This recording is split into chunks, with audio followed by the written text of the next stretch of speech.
성도 여러분 안녕하십니까? 2023년 8월 29일 화요 새벽 말씀 함께 나누겠습니다. 함께 나누실 하나님 말씀은 시편 92편 1절에서 15절까지입니다.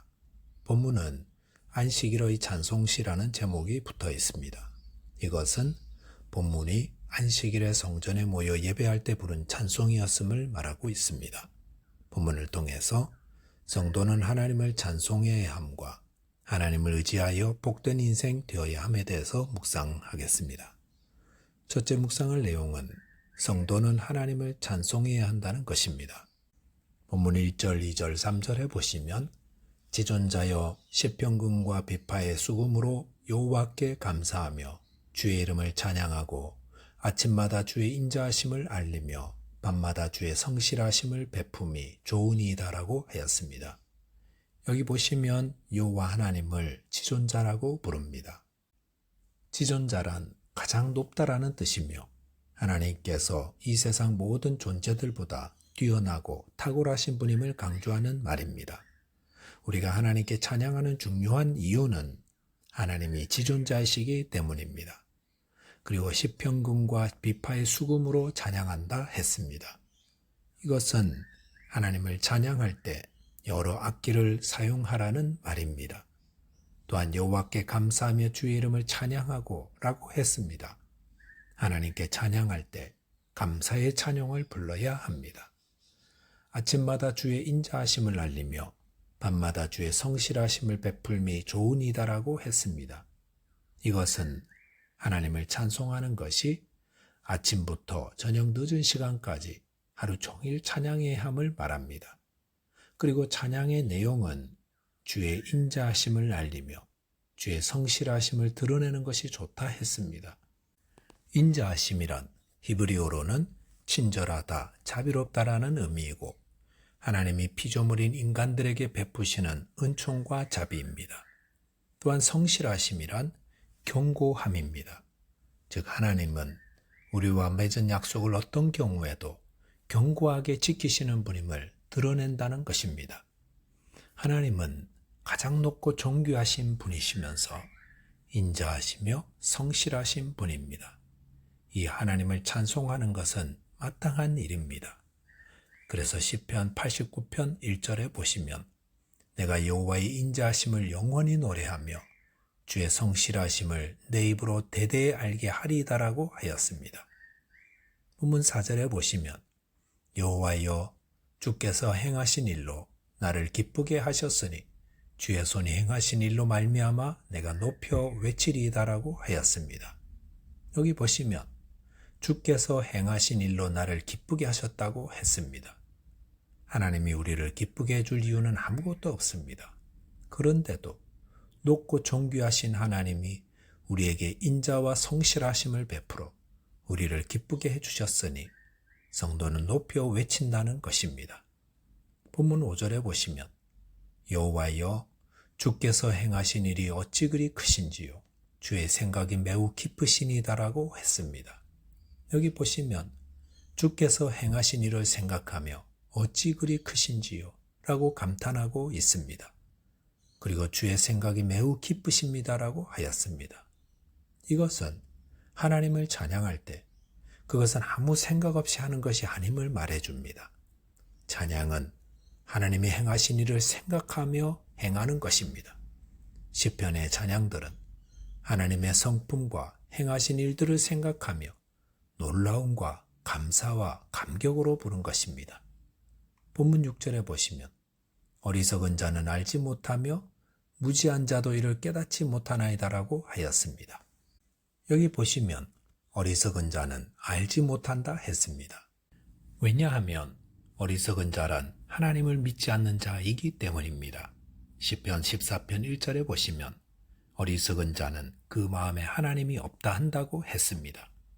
하나님이 없다고 하는 자는 하나님의 높으심과 탁월하심과 인자하심과 성실하심을 알지 못하기에 하나님을 찬송하지 못합니다. 찬송은 누가 하는 것입니까? 하나님을 아는 자가 하는 것입니다. 저와 여러분이 하나님의 높으심과 탁월하심과 인자하심과 성실하심을 알므로 하나님을 찬송하는 자 되시기 바라겠습니다. 둘째로 묵상할 내용은 하나님을 의지할 때 복된 인생이 된다는 것입니다. 본문 7절에 보시면 악인들은 풀같이 자라고 악을 행하는 자들은 다 흥황할지라도 영원히 멸망하리다라고 하였습니다. 여기 보시면 악인들은 풀같이 자란다 했습니다. 아마도 이것은 비온 뒤 풀이 무성하게 자라는 모습을 연상시킵니다. 즉 악인들은 불의를 저지르면서도 승승장구하는 것처럼 보인다는 것입니다. 그럴 때 성도는 이를 부러워하거나 낙심하지 말아야 합니다. 왜냐하면 풀이 무성하게 자라면 농부가 나와 보고 낫으로 다 베어 짐승의 먹이로 던져주기 때문입니다. 이 세상에는 악인들이 죄를 지으면서도 승승장구하는 것처럼 보이지만 그것은 잠깐의 성공이요. 그들은 결국 영원히 멸망하게 됩니다. 본문 8절에 보시면 여호와여 주는 영원토록 지존하시니다라고 하였습니다. 이것은 악인이 영원히 멸망할 수밖에 없는 근거입니다. 그것은 하나님이 영원토록 지존하시기 때문입니다. 하나님은 이 땅을 지으셨고 모든 사람을 굽어 살피는 지존하신 분이십니다. 그리고 때가 되면 악인의 행악을 그대로 보응해 주시는 분입니다. 본문 9절에 보시면 여호와여 주의 원수들은 패망하리이다. 정녕 주의 원수들은 패망하리니 죄악을 행하는 자들은 다 흩어지리다라고 하였습니다. 여기 보시면 죄악을 행하는 자들은 다 흩어진다 했습니다. 전쟁에 나간 군대가 흩어진다는 것은 패배를 뜻합니다. 악을 행하는 자들은 하나님의 진노의 심판을 당해 완전히 멸망케 될 것입니다. 본문 10절에 보시면 그러나 주께서 내 뿔을 들소의 뿔같이 높이셨으며 내게 신선한 기름을 부으셨나이다 하였습니다. 이것은 하나님을 의지하는 성도들에게 하나님이 들소의 뿔 같은 힘을 주심을 의미합니다. 신선한 기름을 붓는다는 것은 제사장이나 왕의 임직식을 의미합니다. 이것은 하나님을 의지하는 자에게 주시는 위로와 축복을 말하고 있습니다. 본문 12절에 보시면 의인은 종려나무같이 번성하며 레바논의 백향목같이 성장하리로다 하였습니다. 종려나무와 백향목은 번성함과 승리를 의미하는 나무들입니다. 이 나무들처럼 하나님을 의지하는 성도는 하나님이 주시는 승리와 영광을 얻게 될 것입니다. 본문 13절에 보시면 이는 여호와의 집에 심겼으며 우리 하나님의 뜰 안에서 번성하리로다 하였습니다. 여호와의 집에 심겼고 하나님의 뜰 안에서 번성한다는 것은 성도의 모든 힘과 위로를 하나님께 둔다는 것입니다. 그럴 때에 물가에 심겨진 나무가 시절을 쫓아 열매를 맺으며 시들지 않는 것처럼 하나님께 내 힘과 위로를 두고 사는 자 역시 시들지 않고 번성한 자 된다는 것입니다.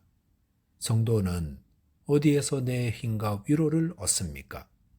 이 세상의 것이 아니라 하나님께 두는 자입니다. 내게 능력 주시는 자 안에서 내가 모든 것을 할 수 있습니다. 하나님 바라보며 힘을 얻습니다. 이렇게 하나님을 의지하며 사는 자는 어떻습니까? 본문 14절에 보시면 그는 늙어도 여전히 결실하며 진액이 풍족하고 빛이 청청하니라고 하였습니다. 하나님을 의지하여 사는 자는 나이 듦을 두려워하지 않습니다. 왜냐하면 하나님이 늙어도 여전히 결실하는 자 되게 하시고 진액이 풍족하며 빛이 청청하게 하시기 때문입니다. 본문 15절에 보시면 여호와의 정직하심과 나의 바위 되심과 그에게는 불의가 없음이 선포되리로다라고 하였습니다. 하나님은 정직하시며 바위처럼 든든하고 또 불의가 없으신 분입니다. 이 하나님을 의지하며 사는 자는 결코 흔들리지 않고 번성한 자 됩니다. 성도의 성공과 번성이 어디에 있습니까? 그것은 다 하나님께 있습니다. 즉 악인은 불의를 의지하지만 성도는 하나님을 의지합니다. 그럴 때에 하나님이 하나님의 때에 복주시고 번성케 하시며 영화롭게 하십니다. 저와 여러분께서 하나님을 의지하여 하나님으로 인해 복된 인생 되시기 바라겠습니다. 기도하겠습니다. 하나님 아버지, 하나님의 높고 탁월하심 그리고 인생에게 행하신 인자하심과 성실하심을 찬송합니다.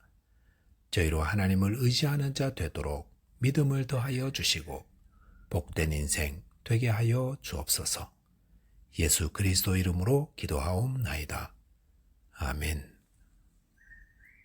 오늘도 믿음 안에서 승리하는 하루 되시기 바라겠습니다. 감사합니다.